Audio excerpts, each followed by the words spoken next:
Mga kababayan, mga kagandahan, mga kapuso all over the world. Welcome po sa inyong lahat at matutuwa kayo dahil nasa Women's Month pa rin tayo at pag-uusapan natin ay kayo on your latter dates. Ano nga ba yan?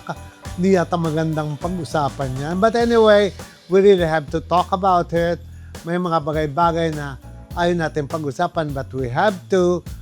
Kumbaga, nung una, pinag-usapan natin, maghanap buhay tayo mga kababaihan. Pangalawa ay pinag-usapan natin the importance of a woman. Pangatlo ay humingi tayo ng tip sa isang kaibigan natin na the other woman, because if I will talk to a woman, they will not spill the beans or that they will not tell you a secret that they keep it to themselves. So I chose to talk to other women who will openly talk about it. Kaya ano pang ginagawa nyo? Mag-share, mag-like, mag-subscribe. Dito lamang po sa Mother's Point of View. Bansang Pilipinas at mga kaganda. Ito pong lahat ng aking mga milyong taga-subaybay. Mother's Point of View.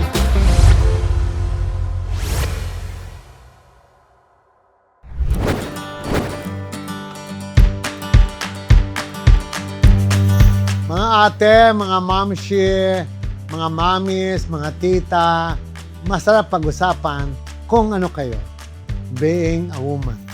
Especially when you come to the age that medyo tagilid na, nasa 40 and 45, medyo mahirap-hirap na ang buhay para sa isang babae.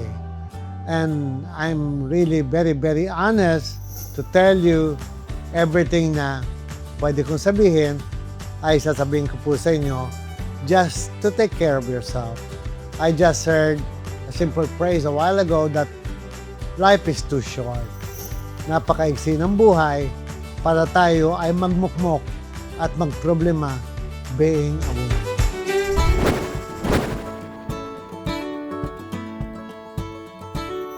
Mga kagandahan, kailangan natin tanggapin na sabi ko nga, the woman is the most important creature that God ever created. Kayo yung nagluwal sa amin sa mundong ito. Kayo ang nagbigay ng buhay sa amin. Kayo ang nagpalaki sa amin. Kayo ang nagbigay ng lahat-lahat sa amin. But in the process, you have forgotten yourself. Nakalimutan nyo na kayo ngayon napaka-importante, pero napakarami pa rin pangangailangan ng isang babae. Bakit ba iniiwan ang mga babae pag dumadating na sa age na 40 and men finds another shoulder to lean on to sleep with, to cuddle with? Bakit nga ba? Naniniwala po ako kasi ng babae should always make her life a suspense life. Dapat laging merong nakabitin na hindi niyo ibibigay ng 100% sa inyong asawa kung ano kayo. Meron kayong may tatago, may gagawin kayong unexpectedly na hindi niya ina-expect from you. Kumbaga, yung mga tinatawag nating little surprises of life. Akala natin baliwala sa kanila, but I would like to tell you that it matters a lot. Yung simple joy na, let's say, inabot na kayo ng 35 years together, simple na bigyan niya siya ng regalo na hindi niya alam na gagawin niya dahil alam niya kung anong kailangan niyo. Siya ang mother of the house at siya nakakalam anong kailangan ng asawa niya. Sometimes man does not say what he wants, but if you do it without him telling you, that matters a lot to men. I also tell women to take care of yourself, especially the hygiene of women. Women over 40 is already different. Ibang-iba nung bata kayo. Alam niyo po, I remember one time I was listening to some of my driver and they were talking about younger women. And they say that, mahal ko naman yung asawa ko, wala mang problema doon. Kaya lang, iba yung bata. Pinapakinggan ko lang sila. I wanted to know, ano yung gist ng pinag-uusapan nila? These drivers of mine are over 40 plus, almost 50. They say that ang mga batang babae daw, mapanghi. Pero pag pinaligo nila, mabango na daw. Yun daw kanilang mga asawa, iba na ang amoy. Maanggo na daw ang tawag nila. Well, I can believe so because that is coming from hygiene. The problem with women is internal, nasa loob. Kaya nga ang kababaihan ay na-advise ng kanilang mga obigayni na magpa-pap smear as often as they could para ilalabas nila lahat yung mga bagay-bagay na nasa loob ng katawan nila na nagsisekret na ng ibang amoy, ibang klaseng oil. I've been in the beauty business for a long, long time and I encounter a lot of older women. We touch their hair, we cut their hair, but little did they know that ang ulo nila ay medyo maasim na. Hindi kahit bagong shampoo sila, kahit bagong condition, medyo maasim yung dating. It's probably because of the secretion of the oil inside their body, lumalabas sa skin, lumalabas hanggang anit, naglalabas siya ng hindi magandang amoy. Medyo mapakla, medyo maanggo, yun yung sinasabi ng mga lalaki. So I tell every woman to take care of your body, go to your OB-GYN as often as possible, magpa-check up kayo all the time, especially women. Ang babae, when you reaches the age of 50, everything gets dry on our body. Our hair, the natural oil of our skin, the skin itself. Nagkakaroon na ng mga kulukulubot. Your dermatologist will advise you to put on moisturizer all the time, which can also help. Pag naglagay ka naman ng moisturizer, yung nagda-dry mong skin, magpe-flakes naman. Kakati naman ng gusto ang balat mo. At lahat ito, yung pag-dry ng balat natin, yung pag-scale, yung pagbakbak, nakikita ito ng inyong asawa. Sana, all the beauty regimens, do it by yourself. Huwag natin iparamdam sa asawa natin na nandun na tayo sa stage na yun. Do anything and everything to take care of yourself. Siguro if you will wonder why men go to other women is because men are born conqueror. They will conquer the world. They will conquer the field that are conquered, especially if they are young women. Napakasakit nga ng mundo ngayon kasi ngayon, ang mga kababaihan, matatalino. Kung sino yung mga bata, ang hinahabol nila yung men of the 40s and the 45 and the 50s. Because alam nila, may pera na. And men would not care spending. Miski ano pa man yan, gagastosin nila just to feel the emotion that gusto sila ng bata. Ang tawag dito ay osmosis. Na-imbibe nila yung feeling ng bata, nagpipiling bata rin sila.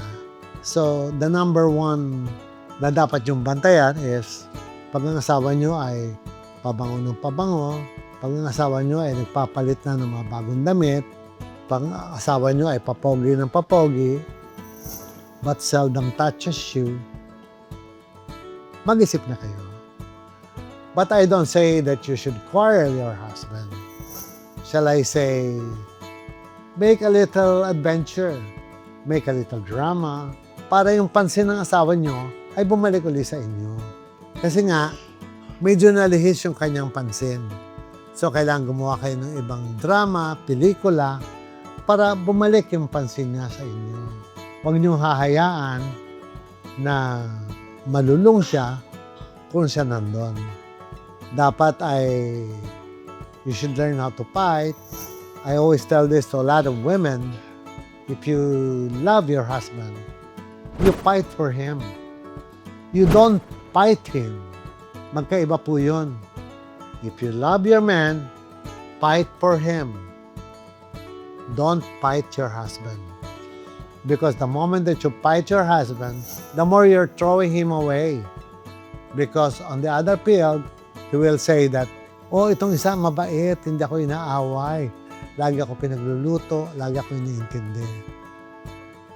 Shall I say, go back again to your drawing board when you were 18, 19, 20, nang niligawan ka niya? Bakit ka niya niligawan? Ano yung mga nireregalo niya sa'yo? At ano rin yung nireregalo sa kanya? Go back to the drawing board. Pag-aralan mo uli yung sitwasyon.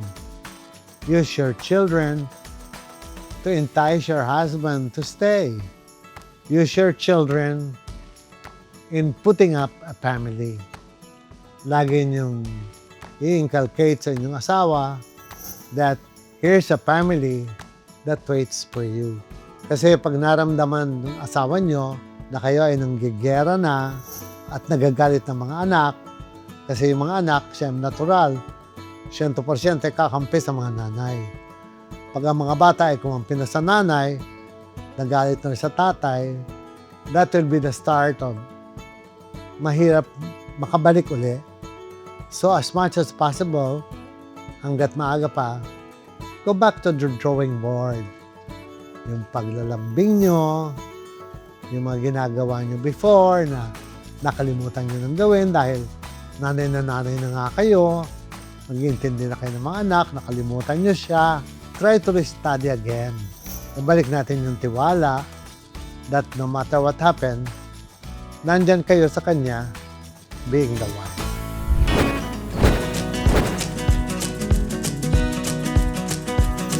Dapat mas mag-ingat ang babae because men are adventurers. They will do everything to satisfy their need. And women are not. Pag ang tao, babae tumanda, lahat ng pangit, lumalabas na.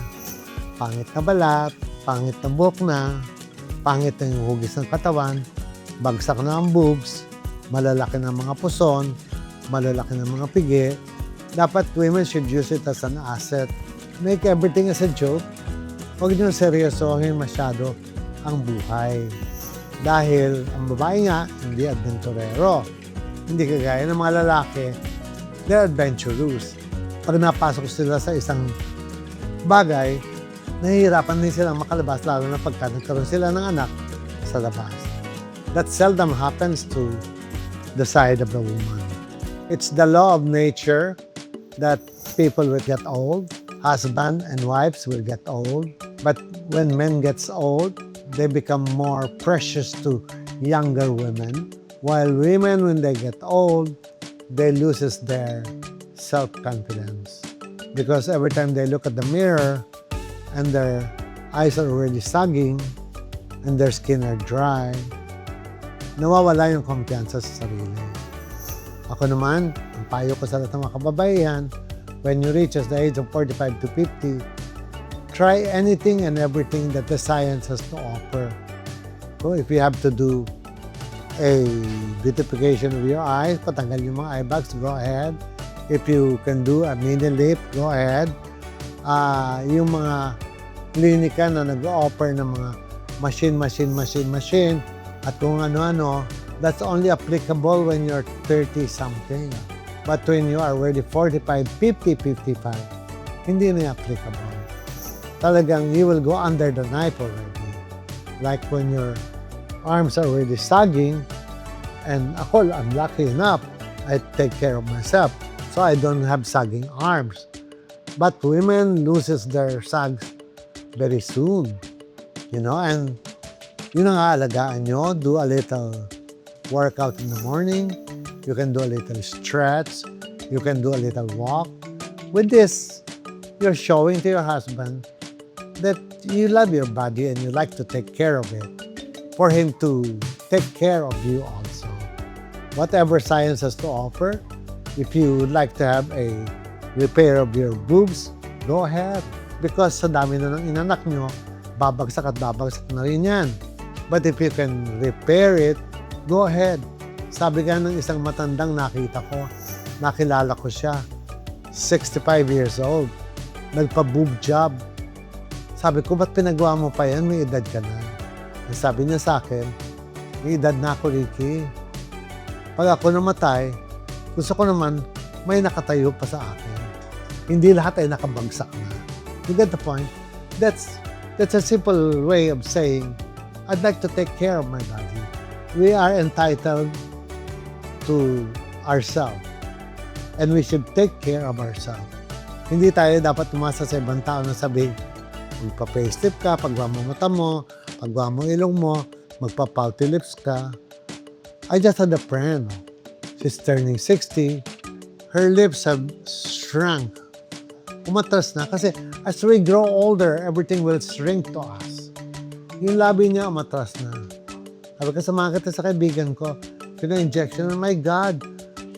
Instant, nakalip uli yung kanyang lips, nakapouty na naman. What a refreshing feeling for a woman of 60 years old na yung lips mo ay pouty pa rin. Kasi lahat yan na-atras. Lahat magdadry, lahat tatanda sa atin.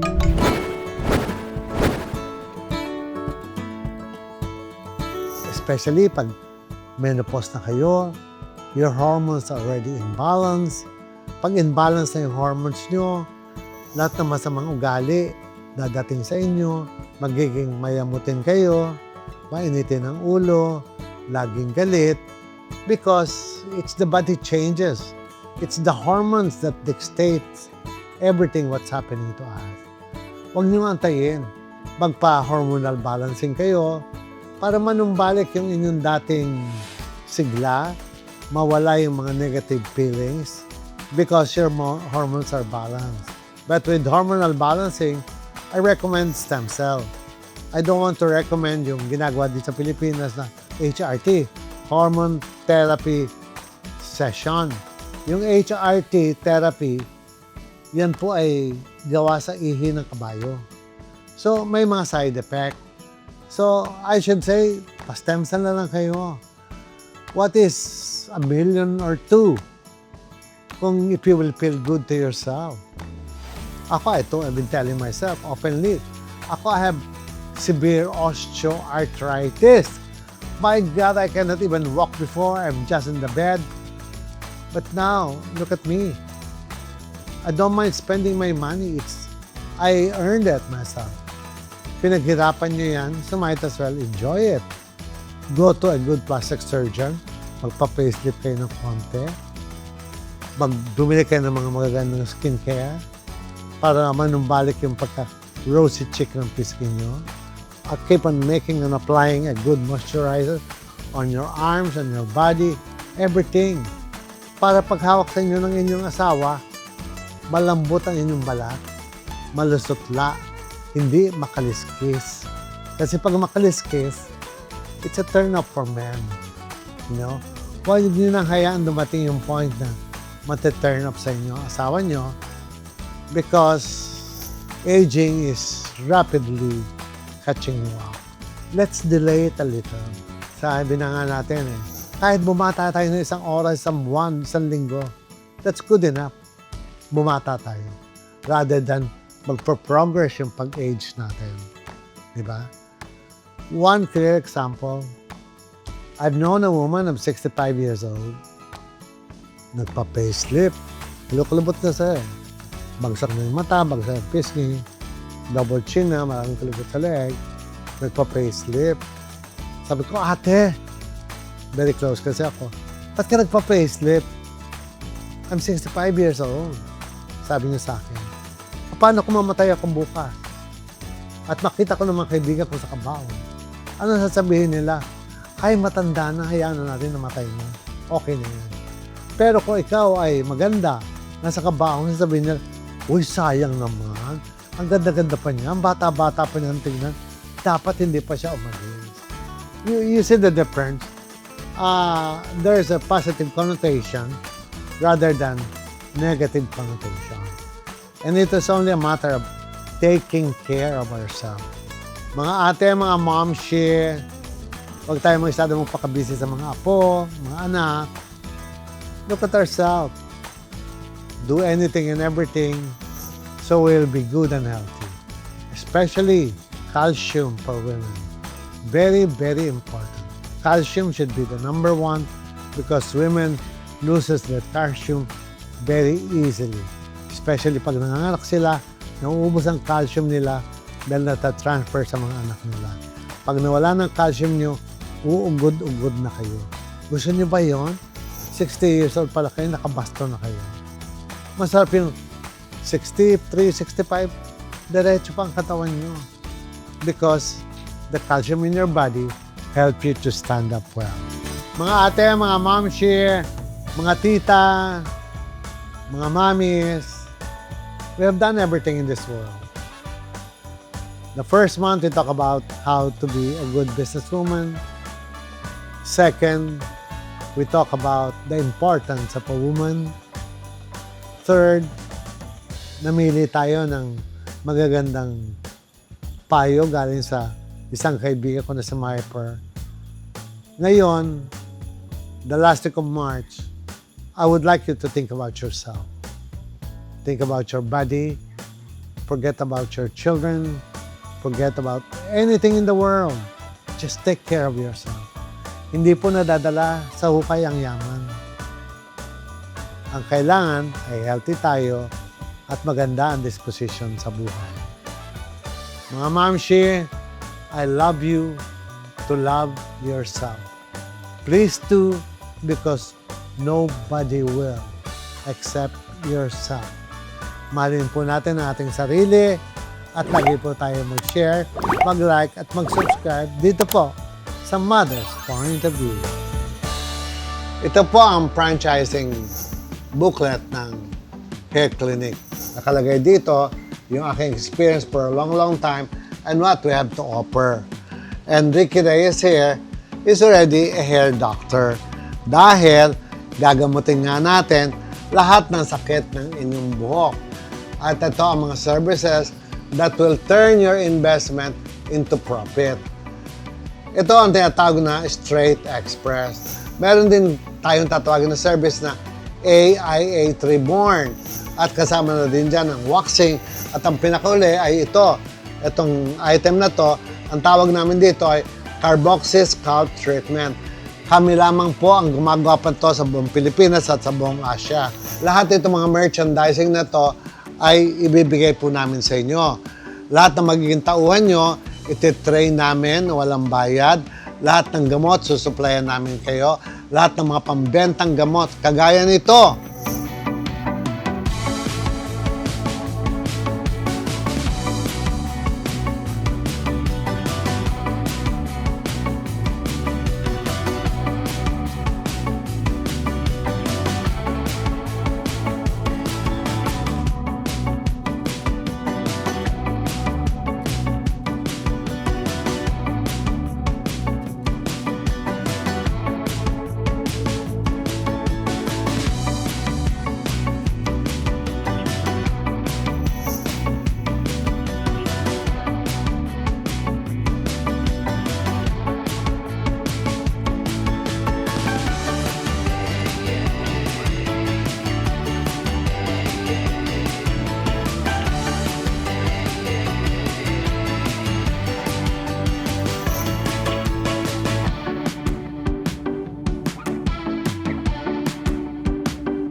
From the Philippines' most successful hair expert comes the latest breakthrough in hair technology.